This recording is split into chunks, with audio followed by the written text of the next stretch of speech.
My sister sabotaged my wedding. And now, with her struggles to conceive, my parents want her to share my baby. As a little background, my sister Pam, 30F, persuaded our parents and a few of our family members not to come to my wedding. She believed it was inappropriate for me to marry her while she was divorcing. She turned to lying and spreading rumors to get people to avoid me because the truth alone wasn't enough to make them hate me. My spouse and I recently shared on social media that I am currently in my second trimester of pregnancy. I am 27F. My parents and Pam learned about it in this way, and after we had not spoken for over 3 years, they tried to mend things with me. Why? Pam is sadly unable to conceive due to her infertility. Despite the fact that she has failed multiple IVF cycles, she is adamant about trying again.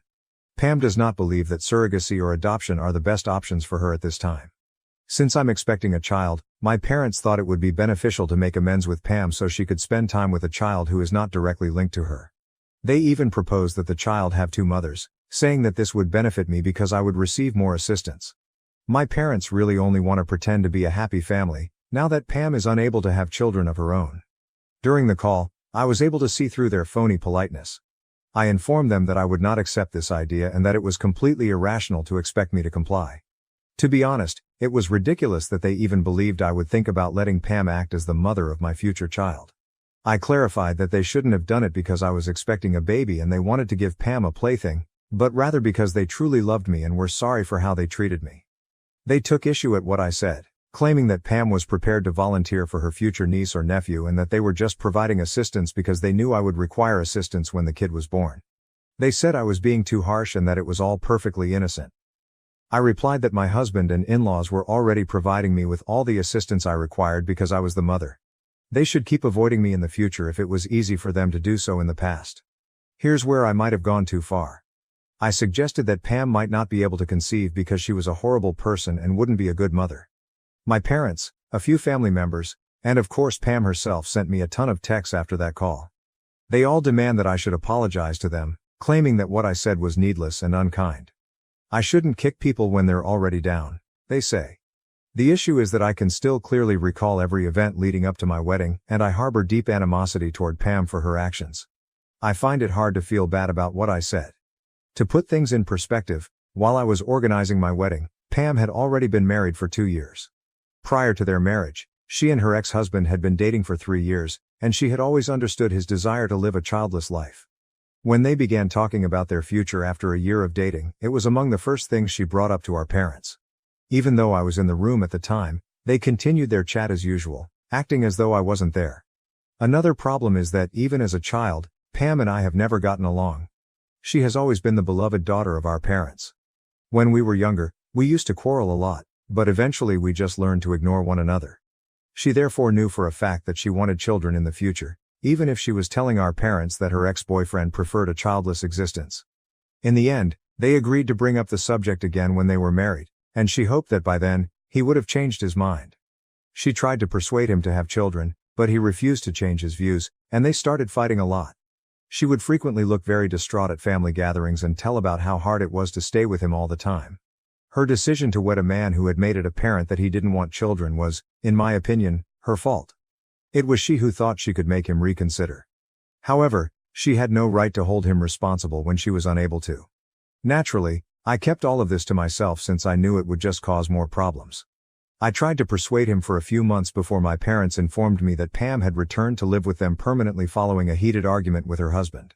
They told me there was no way out of it at this point. My spouse and I had just begun making deposits for our wedding at this point. After almost 4 years of dating, we had been engaged for a few months.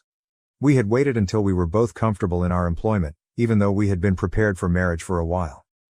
My parents therefore told me that they wanted me to put off my wedding forever when they told me that Pam and her husband were going to divorce. They didn't want me to marry Pam at the same time she was divorcing in order to offend her. They said that Pam already had it difficult because she had to postpone her intentions to have a baby. They said that I should not forward with my wedding in order to spare her feelings because she truly wanted to become a mother. It was likely the most ridiculous and inconsiderate thing they had ever tried to get me to do. I informed them, of course, that I would not delay my wedding for Pam. Whether she liked it or not, I was going to marry. Since we were never close, I didn't care what she thought about my wedding.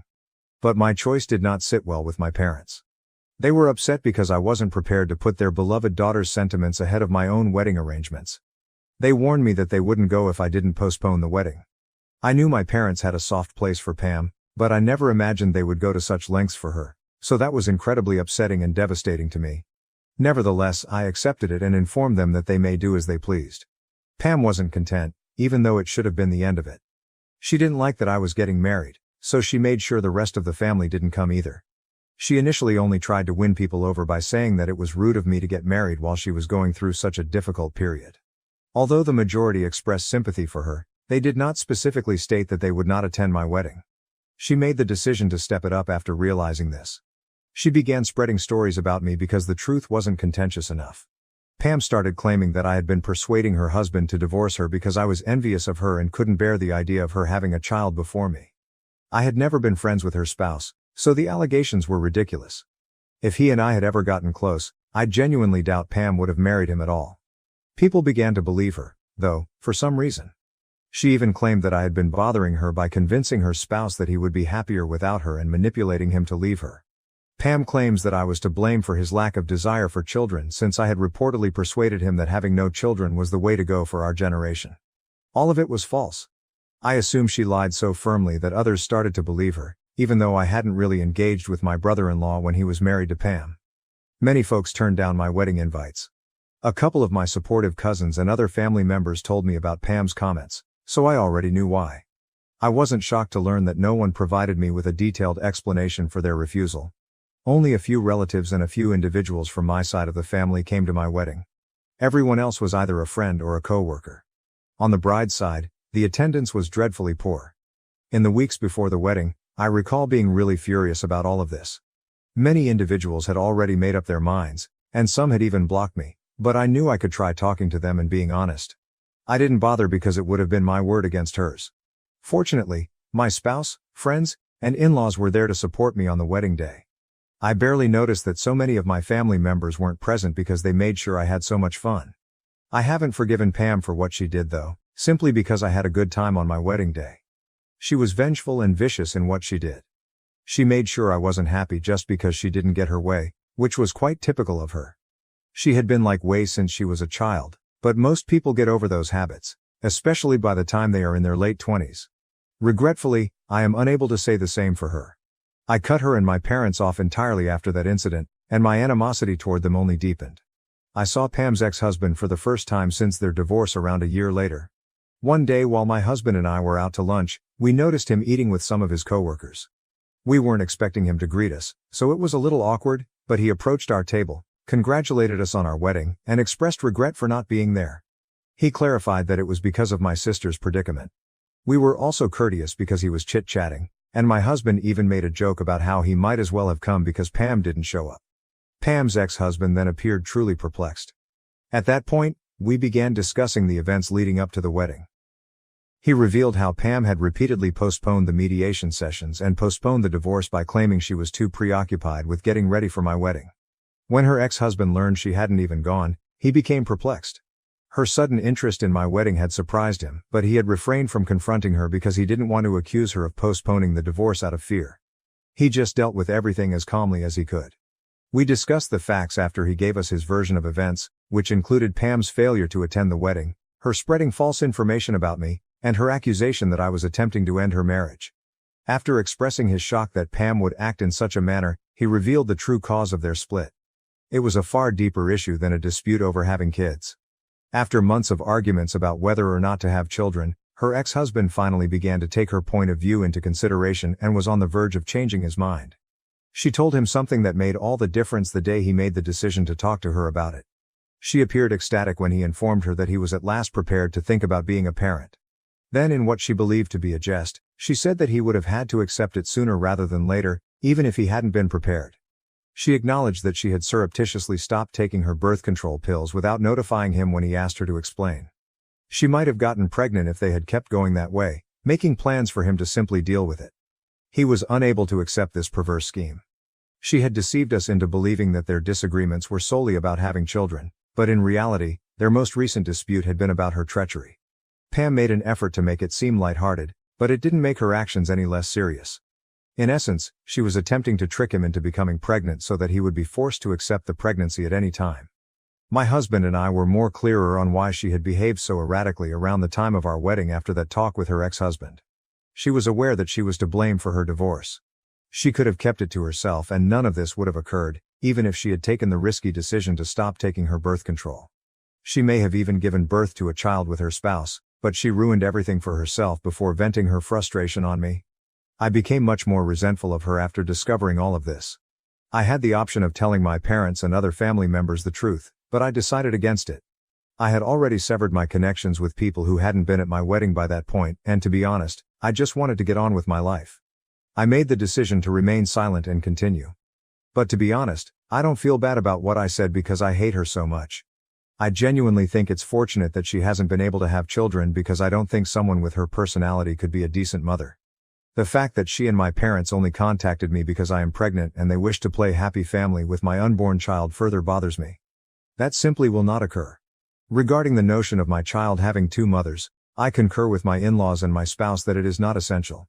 People's reactions to my comment, especially those with whom I get along, are the only reason I'm even slightly unsure. So am I the jerk for suggesting that my sister might not make a good mother, which is why she hasn't been able to conceive? In response to inquiries, Pam has not remarried and, to the best of my knowledge, is not currently seeing anyone. Although I don't know much about her personal life, I've learned from friends and family that she is totally unmarried and that her primary goal at the moment is to have children. You can guess why she isn't interested in adopting a child or using a surrogate. In my opinion, it's because she feels that a child isn't truly your child unless you've given birth to it yourself. She has been trying for over 3 years, including when she tried to conceive with her spouse and when she used donors for IVF following the divorce. So far, nothing has worked for her. Most people would think about other choices by now, but she isn't interested. And that's her decision. The fact that she and my parents only tried to reconcile after I revealed my pregnancy is what truly seems odd. The remark about two mothers stuck with me. Additionally, you all observed that they made particular reference to the fact that this baby would be linked to her by blood. Technically speaking, my child would be her blood relative because she is my biological sister. However, bringing it up while trying to make amends is odd, and their actions simply gave off a disturbing, almost baby stealer atmosphere. I'm afraid she'll start projecting and acting like the mother if I do try to forgive her and give her some contact with my child. I can't allow that to occur. Some of you have questioned why I haven't defended myself in front of the rest of the family or spoken out about the true cause of her divorce. In all honesty, I don't believe it's worth it. I became aware of my true friends and supporters after the wedding. Everything that transpired deeply wounded me, and even though I wanted to speak out about the truth, I decided against it. I wanted to be left alone. Even a few family members with whom I get along well said that I was a little callous when I told Pam that she couldn't have children. Although they don't expect me to apologize, they do believe it was a little too severe. These folks have always stood behind me, so that's why I'm worried. If they too think I was too severe, then maybe I should be worried. Update 1. I appreciate all of the comments left on my post. I appreciate your support, even though it seems like most of you believe I'm NTA. I will continue to ignore Pam and my parents, and I have made the decision not to apologize to them. They are obviously unhappy about this. On social media and in real life, they are acting like the victim and disparaging me in front of our family members once more. I already don't talk to those people, so I'm not bothered by it. What could possibly go wrong? That they will further isolate me. I made the decision to talk to my family members that support me yet disagree with my remark and address it. Almost everyone in the family is aware of what happened and what I said, and Pam and my parents have made a big issue out of it. I reached out to people who truly care about me since I won't engage with someone I don't get along with. I admitted to them that, in the heat of the moment, I had uttered those things. However, that doesn't change the fact that Pam's deliberate attempt to draw attention to herself during my wedding was much worse. For years, Pam has been mean and disrespectful to me, and I won't say I'm sorry for something that might even be true. She won't be significantly impacted by my remark, at least not in the same manner that she did me when she created rumors. Because of what she said, my family declined to come to my wedding. It's not the same thing because my viewpoint won't stop her from being pregnant. Those who were on my side are still supportive, and my relatives seem to understand this. I'm okay with them deciding not to talk about it anymore. All I want is for my pregnancy to be a joyful and healthy one. I hope this tension between Pam and my parents ends quickly. I don't want them to stretch this out because I might have to tell them some things they won't like. This is something I really don't want to deal with, Especially now that I'm expecting. Update 2. My parents have been playing the victim and informing everyone in the family about what I said for the past 2 weeks since I last spoke to them on the phone. They have been pleading with others to avoid me, to never communicate with me again, and even to cut me off from family members that get along well with me. They basically want me shunned by the entire family. My parents haven't been successful in their strategy though, because as I indicated, I was able to work things out with the people I care about. They obviously didn't like it, so they posted disparaging remarks about me on social media. I am aware that the posts are about me even if they haven't specifically mentioned me. They have been discussing a particular relative who has always tried to ruin lives, and always been jealous of Pam. That's why I allegedly made fun of her infertility, they say. I knew it was all lies, so at first I didn't care. But it really got to me when they recently posted that I was the one who destroyed Pam's marriage. I chose to reply since they were repeating the same falsehoods they had told me around the time of my wedding. I made contact with my former brother-in-law. Even if we don't communicate frequently, we are on speaking terms because we still greet one another on holidays and on our birthdays. I told him everything that had been going on and asked if he would mind if I told the truth in public. I did what he told me to do. The drama has escalated since I wrote about Pam's actions and the true cause of their divorce. Although I haven't spoken to anyone directly, family members have been calling, texting and emailing me to ask whether it's true, to ask me to remove the post, and even to accuse me of lying about Pam once more. None of them have received a response from me. My parents and Pam, on the other hand, have remained remarkably silent, which suggests that they have little to defend themselves. They'll find words though, I'm sure. Even after all of this, it's disheartening that no one in the family has bothered to apologize to me, but it's okay since it's exactly what I anticipated. I believe I've been successful in exposing Pam for who she truly is, which was my major objective. I'm just going to relax and observe what happens next. Update 3. Pam and my parents finally contacted me a few days after my last post, stating that they were prepared to apologize. But only if I consented to have my post removed. The rest of the family hasn't expressed regret to me, but they seem to have contacted my parents and Pam to criticize their actions. They told my parents that it was unfair to portray me negatively when Pam was ultimately to blame for her divorce. My relationships with my parents have suffered greatly as a result of their years of deceiving the family. It's amazing how fast certain family members went from detesting me to betraying Pam. However, as I already stated, I don't hold it in high regard for those who assumed that I was the cause of Pam's marital issues.